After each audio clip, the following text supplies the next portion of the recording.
Dear students, welcome back to my channel. So as the exam is going on, day after tomorrow your chemistry paper is there.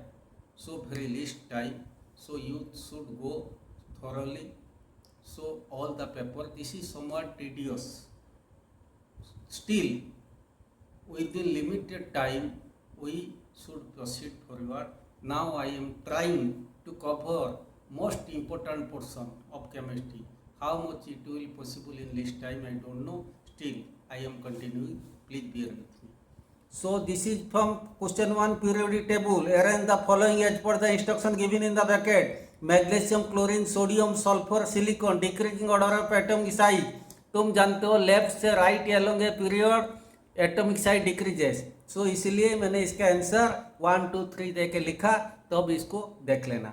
Then increasing metallic character caesium, sodium, lithium, potassium, rubidium. तो अब इसी में increasing metallic character down a group metallic character increases. तो अब सबसे कम होगा lithium का, सबसे ज़्यादा होगा सीसियम का. ओके. देन सी इंक्रीजिंग आयनाइजेशन पोटेंशियल माने down a group ionization potential decreases. तो पहले पोटासियम होगा, इसके बाद सोडियम होगा, then along A group ionization potential increases. पहले डाउन से अप ग्रुप में जाएंगे, देन पीरियड में जाएंगे. तो अब ये हो गया, पहले फर्स्ट होता है पोटासियम, लास्ट में रहा chlorine. Okay. Then decreasing electron affinity. Electron affinity सबसे ज़्यादा फ्लोरीन का नहीं, क्लोरीन का, due to atomic size. Actually ये एक्सेप्शन, अदरवाइज फ्लोरीन होता, लेकिन सबसे ज़्यादा पीरियोडिक टेबल में इलेक्ट्रॉन एफिनिटी क्लोरीन का, फ्लोरीन का नहीं होता है. लेकिन इलेक्ट्रॉन नेगेटिविटी ज़्यादा सबसे फ्लोरीन का. ऐसे पीरियोडिक टेबल में सबसे ज़्यादा ionization potential helium, least metallic lithium, most metallic caesium, ये सब आता है. देन तो अब इसके बाद ये decreasing electronegativity, down a group electronegativity decreases. तो पहले लिथियम सबसे कम, सब इसके बाद सबसे होता है कम होता है सीसियम का. इंक्रीजिंग रिएक्टिविटी, देखो पीएससी माजिल, potassium, sodium, calcium, magnesium, aluminium, zinc, iron, lead. तो फर्स्ट तो पीएससी पोटासियम, तो इंक्रीजिंग रिएक्टिविटी, तो माजिल, लास्ट में लीड, तो इंक्रीज होगा. पहले लीड लिखा, इसके बाद जिंक लिखा, इसके बाद कैल्शियम, इसके बाद potassium. Decreasing order of potential ionization means ionization potential. तो down a group ionization potential decrease होता. तो पहले होगा पोटासियम. तो decreasing order of potential ionization potential. तो अब डाउन ए ग्रुप सबसे कम होके जाता. तो अब सबसे ऊपर हाइड्रोजन का decreasing order of potential ionization. तो अब फास्ट होना चाहिए. पहले मैंने लिखा पोटासियम, इसके बाद सोडियम, इसके बाद लिथियम. ओके.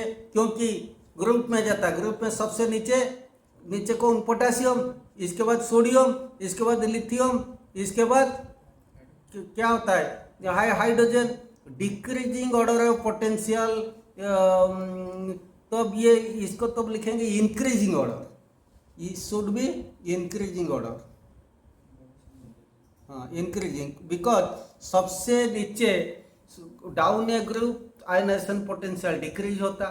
हम लोग का पीरियोडिक टेबल में पोटासियम पहले, इसके ऊपर सोडियम, सबसे कम पोटासियम का, इसके ऊपर सोडियम, इसके ऊपर लिथियम, इसके ऊपर hydrogen. So this should be increasing order of potential ionization. Okay.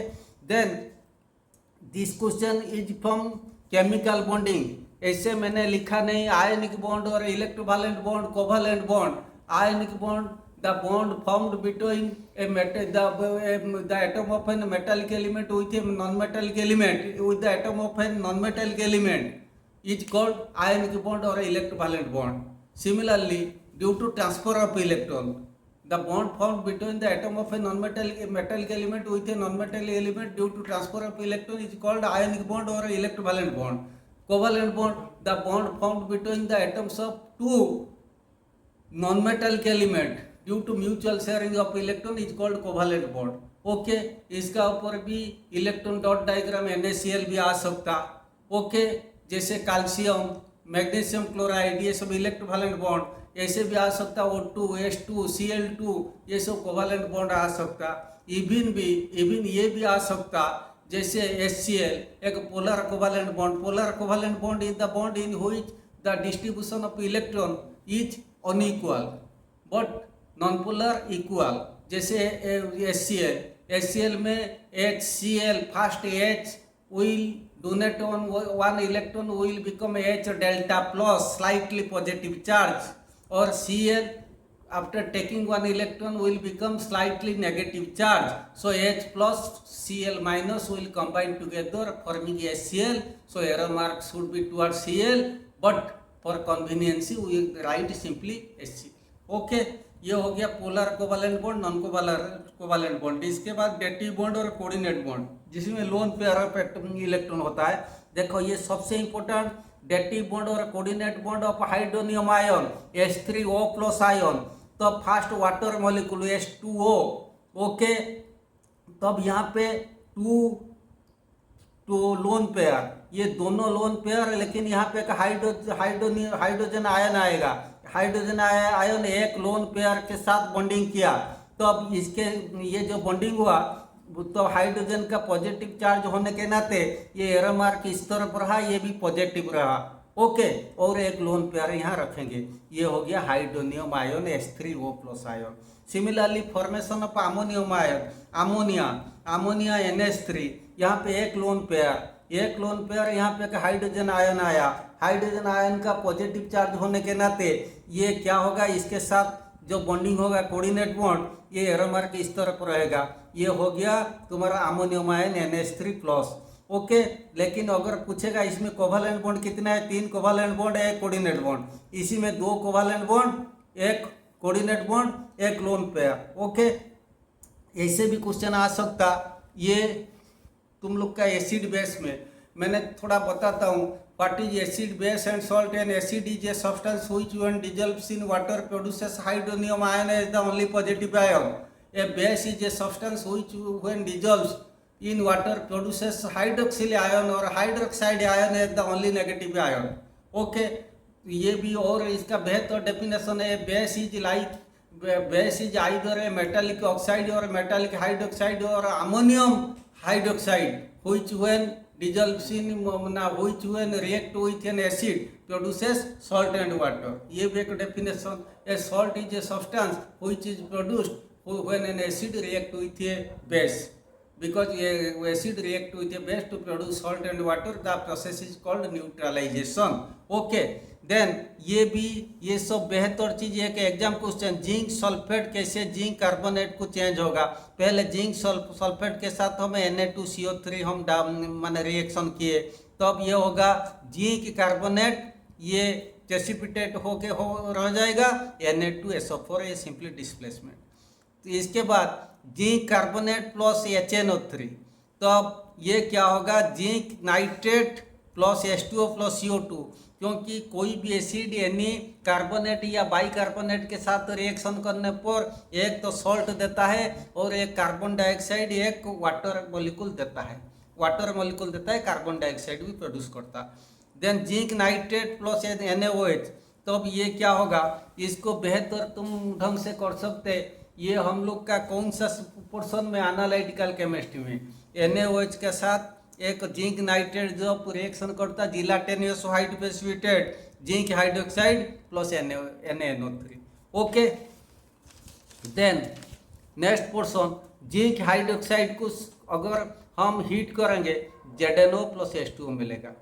फिर जिंक ऑक्साइड प्लस ये बेस, ये acid give rise to salt plus water. It will produce zinc sulphate and water. Okay, ये हो गया तुम लोग का एसिड बेस सॉल्ट में. लेकिन इसी में थोड़ा सा इम्पोर्टेंट मैं बता देता हूँ. जैसे तुम लोग का इंडिकेटर, यूनिवर्सल इंडिकेटर, ये थोड़ा मुझे इम्पोर्टेंट लगता है।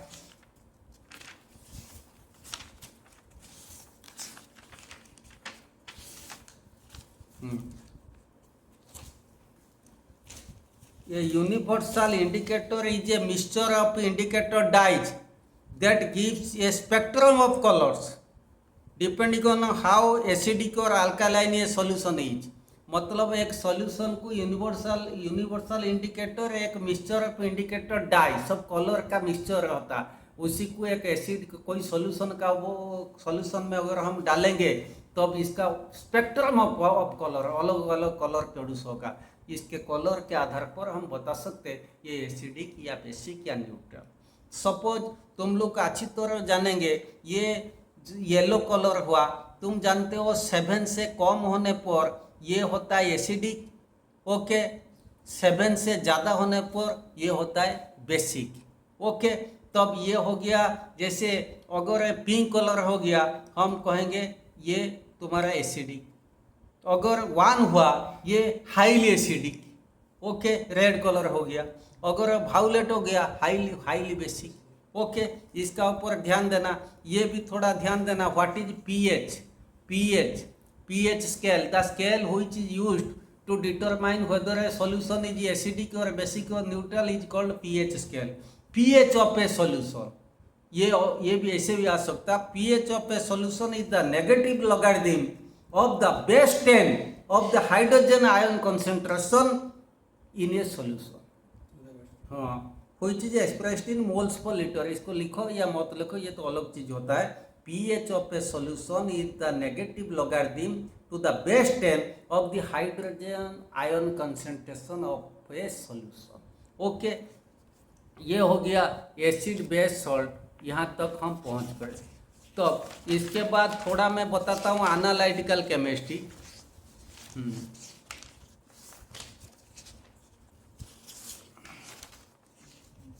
एनालिटिकल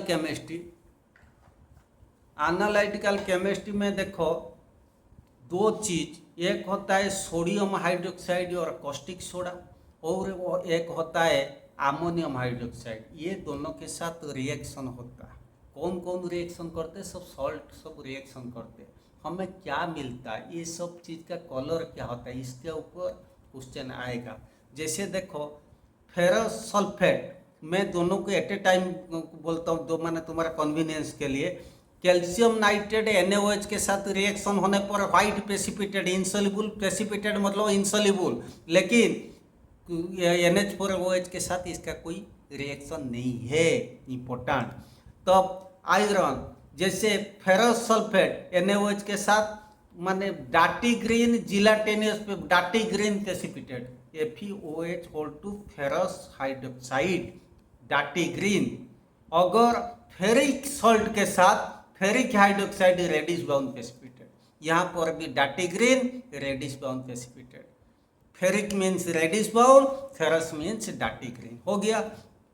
देन कॉपर के लिए यहाँ एक रिएक्शन होगा, कॉपर सल्फेट के साथ अगर NaOH रिएक्शन होगा तो पेल blue precipitate. Actually copper sulphate का कलर ब्लू होता है, ये इसका कलर थोड़ा मेला हो जाएगा, डार्टी हो जाएगा, पेल ब्लू हो जाएगा, ओके। लेकिन कॉपर के साथ अगर NH4OH होगा, इसका डबल रिएक्शन होता। क्वेश्चन ऐसे आएगा, give your observation when ammonium hydroxide is added to copper sulphate solution, first drop wise then in excess. When ammonium hydroxide is added to copper sulphate solution, first drop wise then, यहाँ जैसे था pale blue precipitate of copper hydroxide is produced, but if excess NH4OH is added then हम ऐसे लिखेंगे, ये कम excess से ammonium hydroxide is added then tetrammine copper 2 hydroxide is produced, a complex salt. Either तुम लिख सकते टेट्रामाइन, ये deep blue solution of a complex salt, a deep blue solution of a complex salt, यहाँ पे deep blue लिखा हुआ, deep blue solution of a complex salt, मतलब ये सॉल्यूशन हो गया, that is tetrammine copper 2 sulphate. इसका फॉर्मूला लिखना जरूरत नहीं, खाली टेट्रामाइन कॉपर 2 सल्फेट और tetrammine copper hydroxide will be is produced, okay, समझे। कभी कभी ये आ जाता, बच्चों परेशान हो जाते, यहाँ तो कॉपर सल्फेट बुक में दिया हुआ कॉपर क्लोराइड, तो अब हम कहेंगे वही सेम चीज, टेट्रामाइन, इसको कहेंगे टेट्रामाइन कॉपर क्लोराइड। मैंने यहाँ कहा टेट्रामाइन कॉपर हाइड्रोक्साइड, यहाँ tetrammine copper chloride. Okay, then zinc sulphate, zinc के साथ अगर NaOH रिएक्शन होगा, gelatinous white precipitate zinc hydroxide. Okay, which is soluble in excess of NaOH, producing a complex salt, a solution of a complex salt which is sodium zincate Na2ZnO2, formula कोई जरूरत नहीं। Okay, लेकिन इस side में ये क्या होता है, जिंक के साथ जिंक दोनों साइड में एक्सेस का रिएक्शन होता है। जिंक सल्फेट के साथ NH4OH रिएक्शन होने पर gelatinous white precipitate of zinc hydroxide produced when added drop wise, but when added excess of NH4OH, ये complex, a solution of a complex salt that is tetrammine copper 2 sulphate is produced.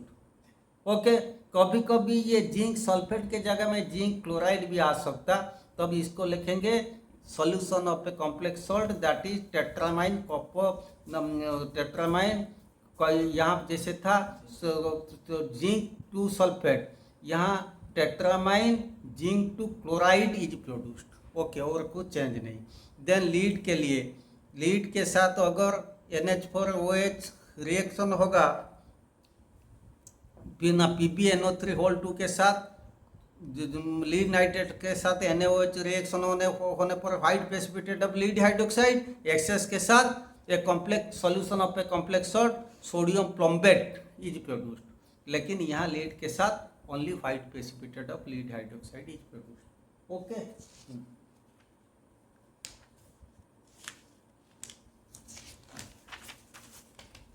Then mole concept, ये mole concept है, ये first chapter, still I just give you the hints. First होता है, कोई भी question आएगा, first Gay Lussac's law of combined volume, when gases react they do so in their volume such that the ratio of any reactants or the ratio of any reactant to their gaseous product bears a simple ratio provided all should be measured in the same condition of temperature and pressure। ये एक important, second important चीज होता है वो that is Avogadro's law, equal volume of all gases under similar condition of temperature and pressure contain equal number of molecules, that is 6.023 into 10 to the power 23 molecules। Okay, ये important हो गया। इसके बाद इसी टाइप का numerical में 1 volume 2 volume ऐसे हम करेंगे, तब इस टाइप का एक न्यूमेरिकल आ सकता है, इसका ऊपर थोड़ा ध्यान देना। तो अब इसके बाद हम सेकेंड चैप्टर कहेंगे, जैसे relative molecular weight, relative atomic weight, इसका ऊपर थोड़ा ध्यान दो। जैसे देखो, सबसे बेहतर चीज होता है, मैं तुम्हें बताता हूँ, ये बहुत important, 1 mole of any gas, at 1 mole of any gas has mass equivalent to its atomic mass और मोलिकुलर मास। फॉर एग्जाम्पल देके मैं बताता हूँ तुम्हारा कन्वीनियंस के लिए। Suppose relative molecular mass of carbon dioxide is कितना है, कार्बन का 12, ये होता है 32, 16 to the 32 44। Relative molecular mass of carbon dioxide is 44। It means 1 mole of carbon dioxide weighs 44 gram. Again I repeat, relative molecular mass of carbon dioxide is 44, वहाँ unit नहीं लिखना। According to mole concept, 1 mole of carbon dioxide weighs 44 gram, which contains 6.023 into 10 to the power 23 molecules, which contains 6.023 into 10 to the power 23 molecules। Okay, never take 6 into 10 to the power 23 molecules unless otherwise specified। जब तक वहाँ बता गया नहीं, हम exact value हमें लेना चाहिए। Okay, which contains 6.023 into 10 to the power 23 molecules. Also, 1 mole of any gas at STP, standard temperature pressure or thermal temperature pressure, occupies a volume that is 22.4 liter or 22400 cc. Clear? Again I repeat, 1 mole, इसका मतलब 1 mole of CO2 weighs 44 gram. It occupies a volume 22.4 liter or 22400 cc, or it contains molecules which is equal to 6.023 into 10 to the power 23. Okay, ये हो गया. ये भी थोड़ा ध्यान देना. 1 gram atom of 1 gram atom is equal to atomic weight of the element. Suppose calcium का atomic wait कितना होता है 40. इसका मतलब 1 gram atom of calcium, 1 gram atom of calcium is 1 gram atom of calcium is 40 gram. Okay, इसका मतलब 1 gram atom of calcium is 40 gram. Okay, suppose कभी कभी ये क्वेश्चन आया, ऐसे क्वेश्चन आएगा जैसे find the number of molecules in 73 gram of HCl. Relative molecular mass of HCl is 36.5. According to mole concept, 36.5 gram of HCl contains 6.023 into 10 to the power 23 molecules. 1 gram of HCl कितना molecule? 73 gram of HCl कितना molecule? हो गया. Then weight of 0.5 mole of O2. Relative molecular mass of O2 is 32. वहाँ unit नहीं लिखना. According to mole concept, 1 mole of O2 contains कितना है ना weight, 1 mole of O2 weighs 32 gram. 0.5 mole 16 gram. Okay, then number of moles in 10 gram of CaCO3. Relative molecular mass of CaCO3 is 100. Okay, it means 100 gram of CaCO3 contains in 1 mole. 1 gram of CaCO3 contains in 1 by 100 mole. 10 gram of CaCO3 1 by 100, 10 by 100, 0.1 mole. Okay, ये हो गया. ऐसे भी question आ सकता. Given H2SO4, number of atoms present, number of hydrogen atom present in 1 mole of H2SO4, इसका ऊपर ध्यान दिया जाए. Number of hydrogen present in 1 mole of H2SO4, number of hydrogen atom present in 1 mole of H2SO4 is 2 into 6.023 into 10 to the power 23 atoms. Number of oxygen atom present in 1 mole of H2SO4 equal to 4 into 6.023 into 10 to the 23 atoms. Okay, complete, clear. ऐसे अगर आया, what is the number of atoms present in, calculate the weight of an atom of oxygen. An atom of oxygen, oxygen का atomic molecular weight नहीं, atomic weight. Oxygen का atomic weight 16. तो हम जानते 6.023 into 10 to the power 23 atoms weighs 16 gram. Very good. पहले लिखेंगे atomic relative atomic mass of oxygen is 16. यदि अगर मॉलिक्यूल होता तो 32. यहाँ एटम दिया, relative atomic weight of oxygen is 16. It means 6.0 according to mole concept, 6.023 into 10 to the power 23 atoms of oxygen होता है. क्या होता है? Weight 16 gram. 1 atom of oxygen, इसको डिवाइड करना. ये डिवाइड कॉम्प्लिकेटेड नहीं है, ऊपर नीचे होगा. इसको पॉइंट को ऊपर उठा देना 0 करके, इसके बाद इसको कटिंग छोटिंग कर देना, सहज में हो जाएगा. ओके, ये हो गया. तो अब इसका ऊपर प्रॉब्लम नहीं. इसके बाद टेबल वाला न्यूमेरिकल, ये तो तुम जानते होंगे, फिर भी मैं तुम्हारा सुविधा के लिए थोड़ा बताता हूँ. फर्स्ट होता है एलिमेंट, इसके बाद हो गया परसेंटेज कंपोजिशन, ये तो दिया होगा. इसके बाद एटॉमिक मास, ये भी दिया होगा. Atomic ratio means percentage composition के साथ एटॉमिक मास को डिवाइड करेंगे, जो आएगा हम इसको लिखेंगे सिंपलेस्ट रेशियो। ये ना जो ये तो आया, इसके बाद हम देखेंगे इसमें सबसे छोटा संख्या क्या है। ये तीनों में से छोटा संख्या क्या है? 6.33, 6.32, 1.27। ये छोटा संख्या को डिवाइड करेंगे तब तो जोरे जोरे 1 आया। तो दूसरे जो दो चीज ये होल नंबर आना चाहिए। अगर नहीं आएगा, अगर 2.5 आया, फिर सब में 2 इंटू करके इसको 5 करना चाहिए। तो अब ऐसे हम टेक्निकली करेंगे ताकि ये भी कम से कम होल नंबर आ जाएगा। पॉइंट वाला समथिंग आएगा, ये इधर उधर करके इसको होल नंबर कर दो। ओके, तब ये हो गया। देन हम करेंगे तब first empirical formula. Empirical formula क्या होता है? ये हो गया CHN। C का कितना है? 5, C5H5N। देन एम्पिरिकल फार्मूला हो गया। Then empirical formula weight. तो एम्पिरिकल फार्मूला वेट निकाल देंगे। C5, C का 12 इंटू 5 प्लस 1 इंटू 5 H के लिए N का कितना है? 14। सबको मिला दिए empirical formula weight. Then vapour density दे दिया होगा, molecular weight equal to 2 into vapour density. Okay, N equal to molecular weight upon empirical formula weight. उसी में से N आएगा, ये N को इंटू कर देना वो एम्पिरिकल फार्मूला में, तब तो जो फाइनल कंपाउंड आ जाएगा। इस टाइप का एक प्रॉब्लम न्यूमेरिकल बहुत इंपॉर्टेंट ये हो गया। देन इलेक्ट्रोलिसिस होता है। इलेक्ट्रोलिसिस में सबसे इम्पोर्टेंट तुम लोग को फर्स्ट मैं बताता हूँ।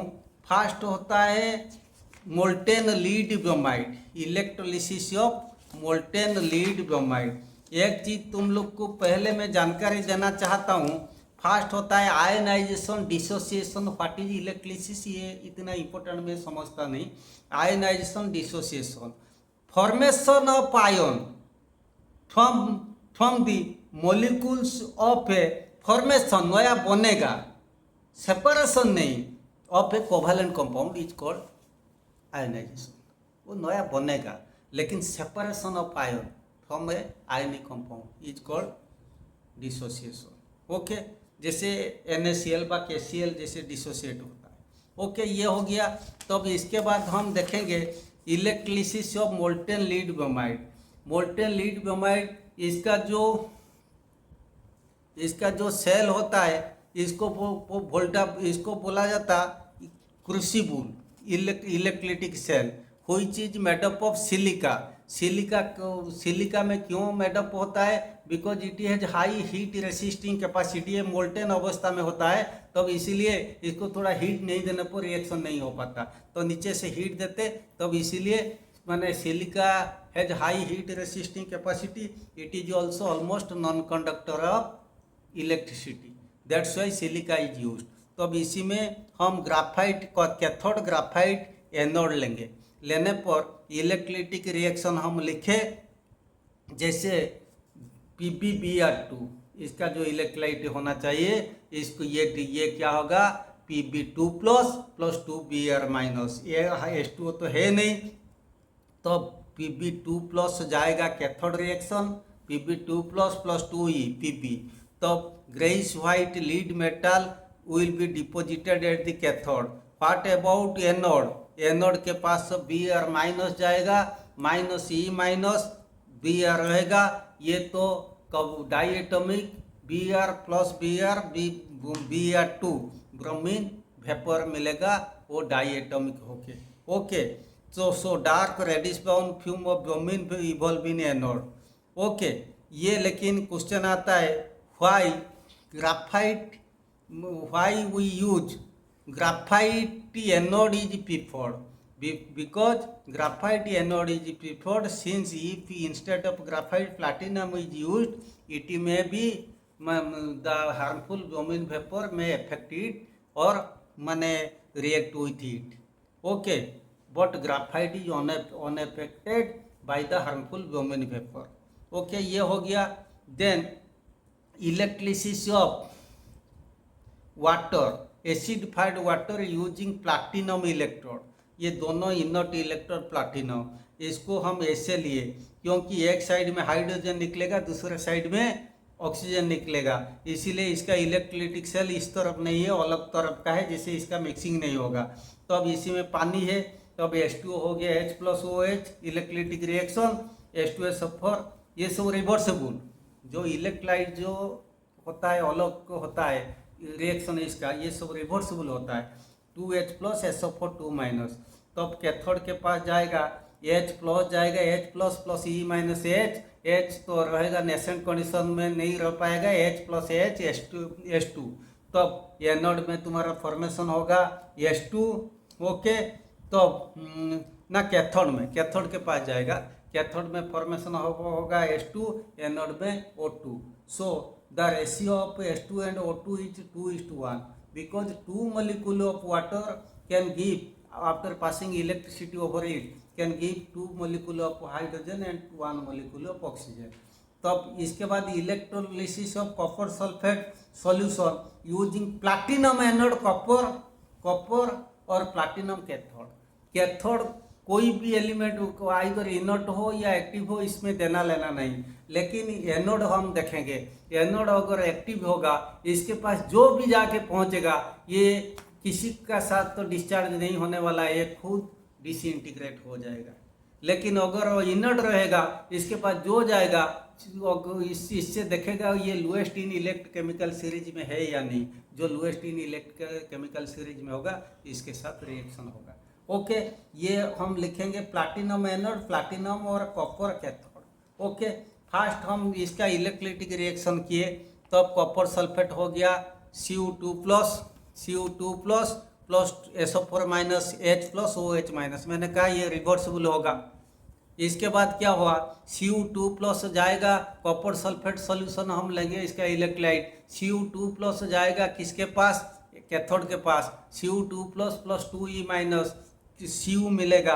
तब कैथोड में प्रोडक्ट एट कैथोड क्या होगा, पीक और एडिश बाउंड copper is deposited at the cathode. What about anode, anode के पास OH- जाएगा, because it is lowest in electrochemical series. 4OH give rise to 2H2O + O2।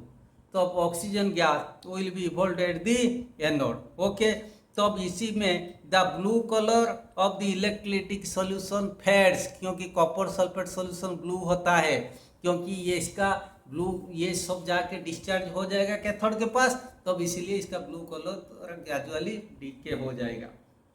लेकिन अगर हम एनोड को लेंगे कॉपर एनोड ये जगह में, तो ब्लू कलर फेड नहीं होगा, क्योंकि कॉपर के पास जो पहले यहाँ पे कॉपर के पास जो पहुँचेगा, तब ये जो भी पहुँचेगा तब इसके साथ वो रिएक्शन नहीं करेगा, क्योंकि कॉपर इज ये एक्टिव एनोड, सो ये खुद डिसइंटीग्रेट हो जाएगा, इसका साइज ग्रेजुअली कम हो जाएगा। इसलिए ये how much copper ion will be migrate to the cathode, the same amount of copper ion will be replaced by the disintegration of anode.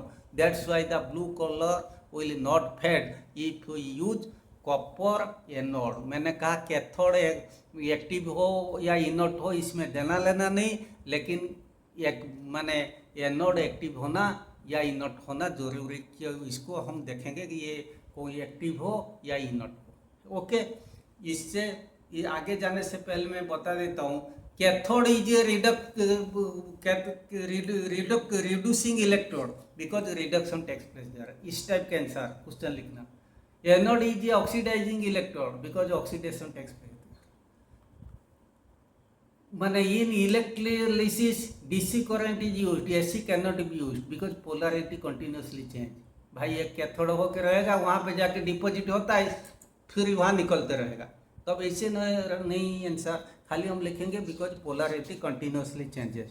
Okay, तो अब इसके बाद electroplating, the process of by which a thin film of superior metal can be coated over A inferior metal by the process of electrolysis to make it decorative and long lasting is called electroplating। Okay, तब ये होता है, हम जो पूजा वगैरह करते, जो पूजा time में जो भोग माने हम सिल्वर चामच लेते हैं, तब एक्चुअली वो सिल्वर थोड़ी है, वो ब्रॉन्ज का ऊपर सिल्वर का छाँच दिया हुआ है। ऐसे लेडीज लोग जो पहनते चूड़ी बगैर, ये भी होता है सब इमिटेशन जिसको बोला जाता है। ये सब क्या होता है, इलेक्ट्रोप्लाटिंग इसके पास ऊपर होता है, समझे। तब इलेक्ट्रोप्लाटिंग ऑफ कॉपर, तब इसी में आएगा the cathode is at cathode which material is made up of, cathode is made of article to be electroplated which what cathode is what is cathode is the article to be electroplated। Anode क्या होता है, that is pure silver. और यहाँ पे हम जो electrolytic solution लेंगे तब हम ले सकते हैं AgNO3, but instead of AgNO3 हम लेते हैं सोडियम और पोटासियम आर्जेंटोसियानाइड। सोडियम आर्जेंटोसियानाइड मतलब NaAgCN2, ये complex salt. Suppose sodium argentocyanide लिए तब इलेक्ट्रोलाइटिक रिएक्शन होगा Na+Ag+2Cn-, H2O भी तोड़ेगा H+OH-। ओके, क्वेश्चन आएगा why sodium argentocyanide is used instead of AgNO3, because if sodium argentocyanide is used then the reaction will be slow, steady and uniform. Okay, that's why sodium argentocyanide is used instead of AgNO3. So what precautions should be taken for a uniform smooth and uniform coating? A low voltage current for a long time gives a smooth and uniform coating. Okay, तब इसके बाद ये तो हो गया। इसमें हम देखेंगे कैथोड के पास पहुंचेगा, कैथोड रिएक्शन Na+, ये कैथोड के पास Ag+ पहुंचेगा, बिकॉज Ag सबसे lowest in electrochemical series. Ag+ पहुंचा, Ag+ + E- Ag, तो pure white Ag metal will be deposited at cathode. What about anode, towards the anode तब जाएंगे, तब नेगेटिव Cn-OH- ये सब जाएंगे, but neither will be discharge because Ag is an active metal, so it itself will disintegrate, so Ag - E - Ag+, तब silver metal वहाँ से disintegrate होगा। ओके, तब ये हो गया। तब इसके बाद इलेक्ट्रोप्लेटिंग विथ निकेल, ये सेम थिंग, यहाँ article to be electroplated is nickel. Okay, metal ना यहाँ पर रहेगा आर्टिकल टू बी इलेक्ट्रोप्लेटेड, लेकिन एनोड रहेगा माने प्योर निकेल। तो अब यहाँ निकेल सल्फेट सॉल्यूशन लेंगे, तो अब इसका इलेक्ट्रोलाइट क्या होगा, electrolytic reaction nickel sulphate Na2+ SO4 2- H2OH+ OH-। तो अब यहाँ पे cathode reaction Na2+ + 2E- nickel, तो pure white nickel metal will be deposited at the cathode. What about anode, to anode both OH- ion and SO4 2- ion will be migrated, but neither will be discharged because nickel itself is an active metal। तो nickel से वो आएगा Na जो nickel 2+ आएगा, इसका size gradually कम होते जाएगा। Okay, इसके बाद रिफाइनिंग ऑफ कॉपर, जो electro refining of metal. Electro refining of metal में हम ऐसे करेंगे जैसे, तब मैं थोड़ा तुम लोग को बता देता हूँ। इसका डेफिनेशन होता है electrolytic refining is a process by which metals containing impurities are purified electrolytically to give a pure metal. Suppose मेरा कहना मतलब ये हम ले लिए कॉपर सल्फेट, तब यहाँ पे हम एक मिक्सचर ऑफ एनोड ले लिए कोई भी मेटल का। सपोज यहाँ पे copper plus aluminium plus nickel, इससे बहुत सा इम्प्यूरिटी इसके साथ है, प्योर नहीं। इसी में हम देखेंगे सबसे रिएक्टिव कौन है, कॉपर। तब यहाँ पे हम कोई कैथोड में क्या किए, कैथोड में हम जब यहाँ पे सबसे रिएक्टिव कॉपर, तब यहाँ पे यहाँ प्योर कॉपर ले लिए, प्योर कॉपर, ये मिक्सचर ऑफ मेटल एलॉय, तब ये कॉपर सल्फेट सॉल्यूशन।